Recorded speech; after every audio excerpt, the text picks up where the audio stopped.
قرآن مجید فرقان حمید کی سورہ بنی اسرائیل 15واں سپارہ، اس کی سب سے پہلی آیت مقدسہ آپ کے سامنے تلاوت کرنے کا شرف حاصل کیا ہے۔ یہ وہ آیت مبارکہ ہے جس میں اللہ رب العزت نے نبی کریم صلی اللہ علیہ وآلہ وصحبہ وسلم کو جو ایک عظیم معجزہ عطا فرمایا، سفر معراج، اس کا تذکرہ اللہ رب العزت نے ان آیات بینات کے اندر فرمایا ہے۔ اللہ رب العزت نے جب انبیاء اور رسول اعظام کو دنیا کے اندر مبعوث فرمایا، بھیجا، تو اللہ تعالیٰ نے ان کو کچھ معجزات بھی عطا فرمائے۔ جو معجزات عطا فرمائے ان کے اندر جہاں دیگر حکمتیں اور مقاصد پوشیدہ تھے، وہیں پر ایک چیز یہ بھی بالکل واضح اور عیاں نظر آتی ہے کہ ہر نبی کو اللہ رب العزت نے جو معجزہ عطا فرمایا، تو اس دور میں جو بھی فن، جو بھی مہارت اپنے عروج پہ تھی، اللہ رب العزت نے اس فن اور مہارت کے عروج پر ہونے کے باوجود اپنے نبی کو ایسا معجزہ عطا فرمایا کہ وہ لوگ اس معجزے کا مقابلہ نہیں کر سکے، وہ دنگ رہ گئے، بے بس ہو گئے۔ جیسے حضرت موسیٰ علیہ السلام کے دور میں جادو اپنے عروج پہ تھا، جادوگروں نے اپنی رسیاں ڈالی، وہ سانپ بن گئی۔ اللہ تعالیٰ نے موسیٰ علیہ السلام کو جو عصا عطا فرمایا تھا، عصائے موسوی جو ہے، اللہ نے حکم دیا کہ آپ اپنا عصا پھینکیں، تو وہ دیکھتے ہی دیکھتے ایک بڑے اژدہا کی شکل اختیار کر گیا، اس نے سارے سانپوں کو کھا لیا۔ پھر اللہ نے فرمایا کہ اس پہ ہاتھ رکھیں، موسیٰ علیہ السلام نے ہاتھ رکھا تو پھر وہ ڈنڈا بن گیا۔ ایسے ہی دیگر انبیاء کرام کو اللہ رب العزت نے معجزات عطا فرمائے، تو نبی کریم علیہ السلام کو اللہ رب العزت نے بے پناہ معجزات عطا فرمائے۔ ان میں سے ایک قرآن مجید بھی ہے۔ اس دور میں لوگوں کو اپنی زبان دانی پر بڑا ناز تھا کہ ہماری مثل کوئی فصیح و بلیغ نہیں ہے، جتنا فصیح و بلیغ کلام ہم کہتے ہیں، جتنا فصیح و بلیغ جملہ ہمارا ہوتا ہے، اتنا کسی اور کا نہیں ہے۔ یہی وجہ ہے کہ وہ اپنے علاوہ باقی تمام لوگوں کو گنگا سمجھتے تھے،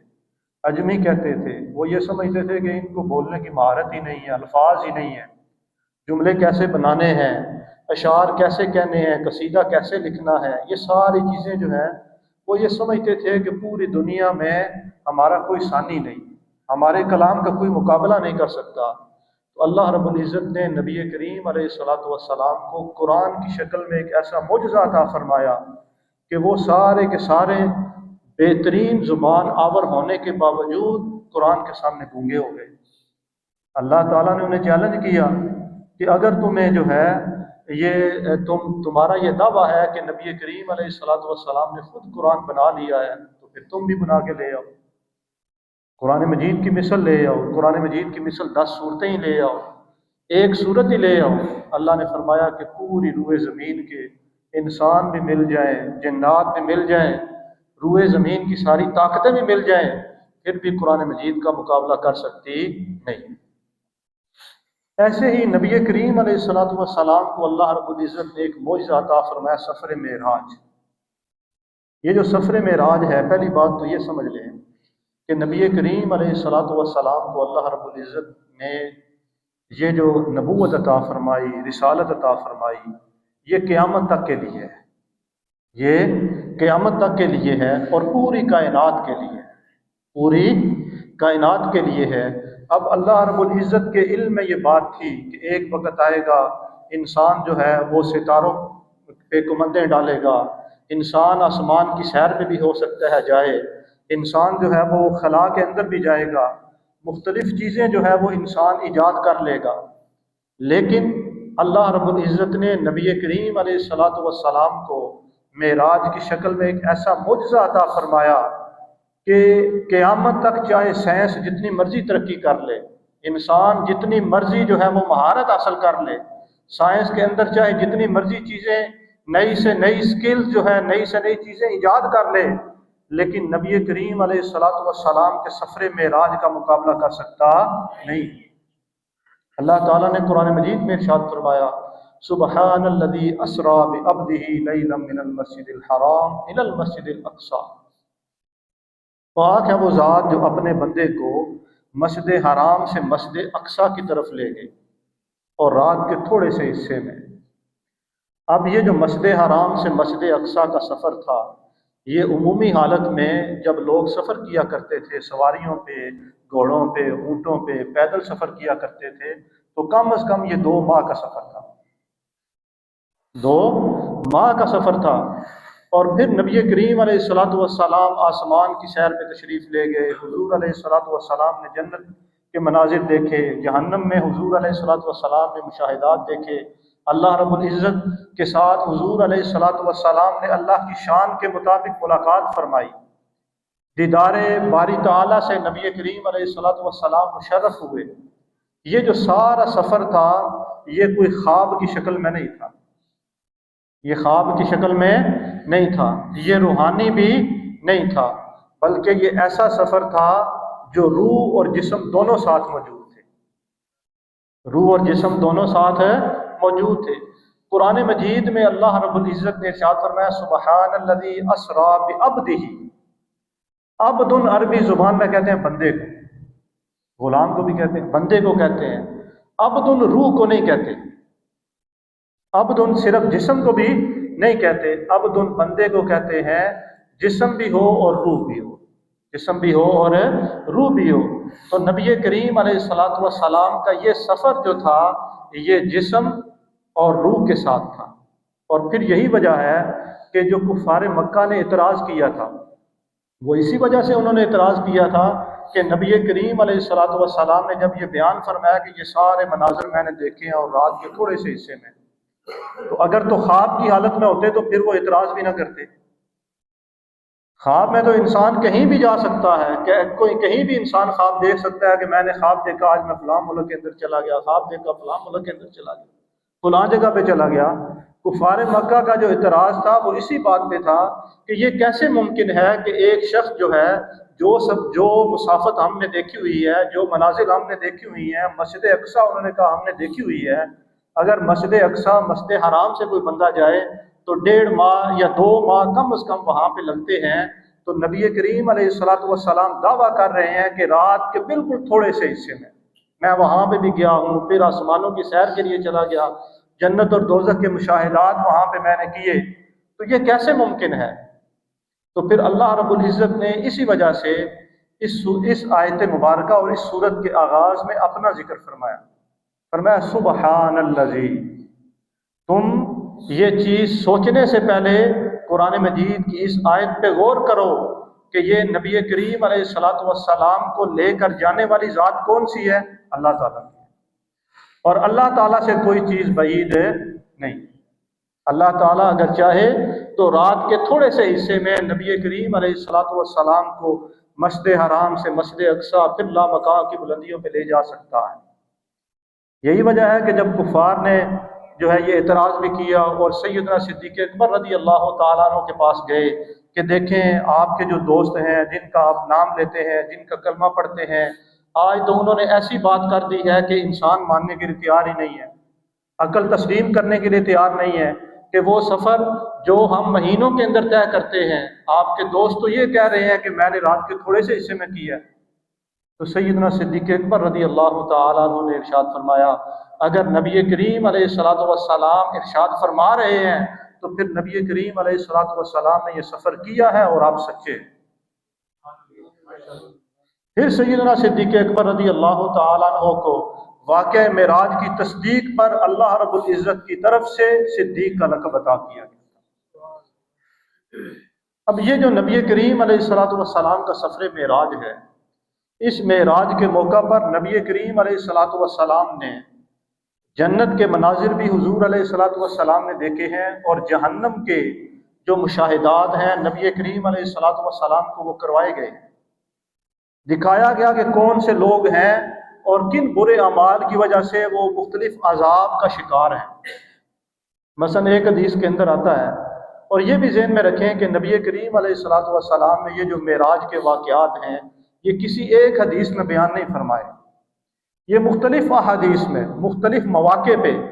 جب بھی نبی کریم علیہ الصلوۃ والسلام نے ضرورت محسوس کی تو حضور علیہ الصلوۃ والسلام نے معراج کا کوئی ایک لمحہ،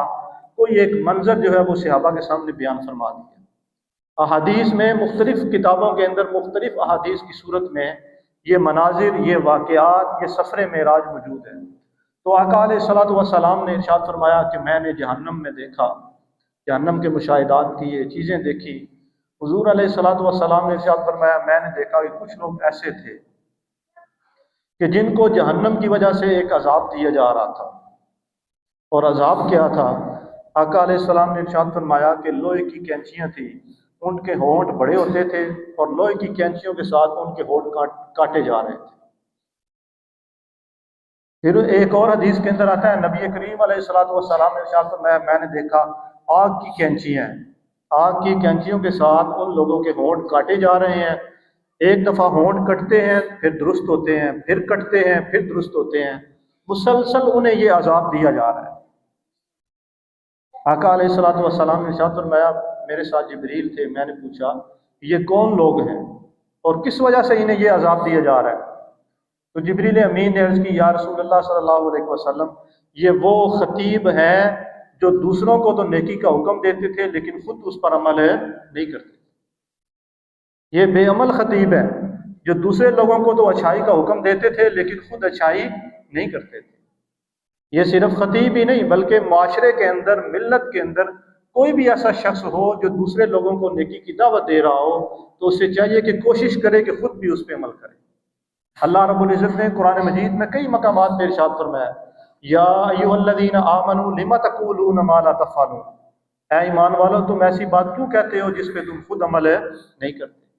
کہ ارشاد فرمایا اتامرون الناس بالبر وتنسون انفسکم، تم دوسرے لوگوں کو نیکی کا حکم دیتے ہو اور اپنے آپ کو بھول گئے، اپنا خیال ہی کوئی نہیں ہے۔ تو لہٰذا ہمارا ماٹو یہ ہونا چاہیے، مقصد یہ ہونا چاہیے کہ ہم نے اپنی بھی اصلاح کرنی ہے اور ساتھ ساتھ معاشرے کی بھی ہم نے کیا کرنی ہے؟ اصلاح کرنی ہے۔ دوسرا نبی کریم علیہ الصلوۃ والسلام نے ارشاد فرمایا میں نے کچھ ایسے لوگوں کو دیکھا،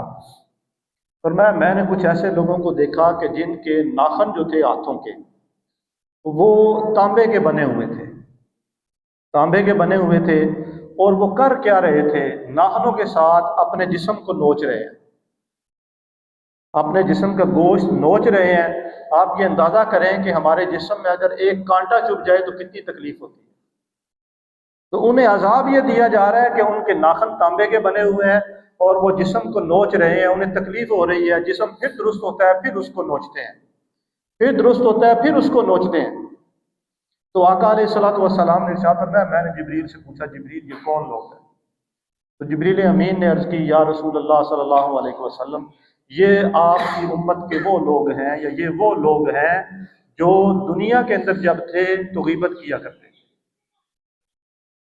دنیا کے اندر جب تھے تو لوگوں میں عیب نکالا کرتے تھے، لوگوں کو تانے دیا کرتے تھے۔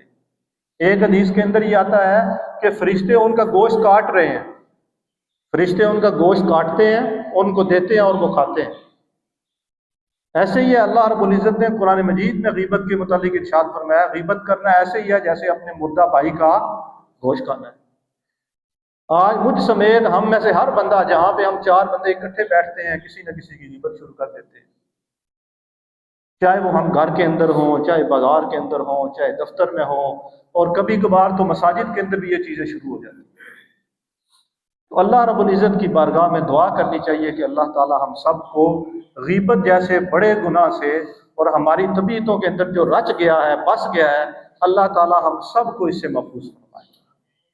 ایسے ہی ایک اور حدیث کے اندر آتا ہے نبی کریم صلی اللہ علیہ وآلہ وسلم آپ نے ارشاد فرمایا کہ جہنم میں نے کچھ ایسے لوگوں کو دیکھا کہ جن کے پیٹ بہت بڑے بڑے تھے۔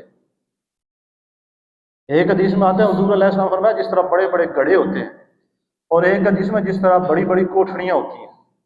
تو آپ نے فرمایا اتنے بڑے تھے کہ جب وہ اٹھتے تھے تو پھر اٹھ ہی نہیں سکتے تھے، پھر گر پڑتے تھے۔ جانور آ رہے ہیں انہیں روند رہے ہیں اور وہ اٹھتے ہیں اور ایسے ہیں کہ جس طرح انہیں اپنی ہوش ہی نہیں ہے۔ اور ایک حدیث میں یہ آتا ہے نبی کریم علیہ السلام نے فرمایا پیٹ ان کے بڑے بڑے ہیں، اور پیٹ کے اندر کیا ہے یہ واضح نظر آ رہا ہے، فرمایا ان کے پیٹ کے اندر سانپ ہے، سانپ ہے، اور سانپ ان کے پیٹ کے اندرونی حصے کو کاٹ رہے ہیں، مسلسل انہیں اذیت ہو رہی ہے، تکلیف ہو رہی ہے۔ تو آقا علیہ الصلوۃ والسلام آپ نے ارشاد فرمایا میں نے جبریل سے پوچھا یہ کون لوگ ہیں؟ تو جبریل امین نے عرض کی یا رسول اللہ صلی اللہ علیہ وسلم یہ وہ لوگ ہیں جو دنیا میں سود کھایا کرتے تھے۔ کیا کھایا کرتے تھے؟ سود کھایا کرتے تھے۔ آج آپ دیکھ لیں ہمارا معاشرہ سارے کا سارا معاشرہ سودی ہو چکا ہے، چاہے وہ ہمارے ملک کا نظام معیشت ہو، چاہے ہمارا جو ہے وہ معاشرتی آپ دیکھ لیں بے شمار چیزیں ایسی ہیں معاشرے میں جو آپ یہ سمجھ لیں کہ انفرادی طور پر بھی آج آپ کو ایسے لوگ مل جائیں گے جو سود پر ایک دوسرے کو قرض دے رہے ہیں، حالانکہ سودی کام کرنا، سود کا لین دین کرنا، قرآن مجید میں اللہ رب العزت نے ارشاد فرمایا فَإِن لَّمْ تَفْعَلُوا فَأْذَنُوا بِحَرْبٍ مِّنَ اللَّهِ وَرَسُولِهِ۔ سود کا لین دین کرنا یہ ایسے ہی ہے جیسے اللہ کے ساتھ اعلان جنگ ہے، تو لہذا ہمیں اس سے بھی بچنا ہے۔ نبی کریم علیہ الصلوۃ والسلام کے سفر معراج میں سے ایک درس ہمارے لیے یہ ہے کہ ہم نے سود سے بھی ہم نے کیا کرنا ہے؟ بچنا ہے۔ آخری چیز جو نبی کریم علیہ الصلوۃ والسلام نے ارشاد فرمائی، حضور علیہ الصلوۃ والسلام نے ارشاد فرمایا میں نے کچھ لوگ ایسے دیکھے کہ جن کے بڑے بڑے سر ہیں، سر بڑے بڑے ہیں، اور فرشتے کیا کرتے ہیں کہ ان کے سروں کے اوپر مار رہے ہیں، سر ان کا کچلا جا رہا ہے، فرمایا ایک دفعہ ان کا سر کچلا جاتا ہے، پھر دوبارہ ٹھیک ہوتا ہے، پھر دوبارہ کچلا جاتا ہے، پھر ٹھیک ہوتا ہے، پھر کچلا جاتا ہے، یہی عمل بار بار کیا جا رہا ہے۔ آپ یہ دیکھ لیں کہ اگر ہمارے سر میں ایک ہلکی سی چوٹ بھی لگ جائے تو انسان کو کتنی تکلیف ہوتی ہے، کتنا درد ہوتا ہے۔ تو آقا علیہ الصلوۃ والسلام نے ارشاد فرمایا کچھ ایسے لوگ ہیں جو مسلسل اس عذاب کے اندر مبتلا ہیں۔ حضور علیہ السلام نے ارشاد فرمایا میں نے جبریل سے پوچھا یہ کون لوگ ہیں؟ تو جبریل نے عرض کی یا رسول اللہ صلی اللہ علیہ وسلم یہ وہ لوگ ہیں جن پر نماز بھاری ہوتی تھی، نماز نہیں پڑھتے تھے، نماز نہیں پڑھتے تھے، نماز بھاری ہوتی تھی، اللہ کے حضور اپنے سر کو نہیں جھکاتے تھے، سجدے نہیں کرتے تھے، نماز کے لیے حاضر نہیں ہوتے تھے، آج ان کے سروں کو کچلا جا رہا ہے۔ تو لہذا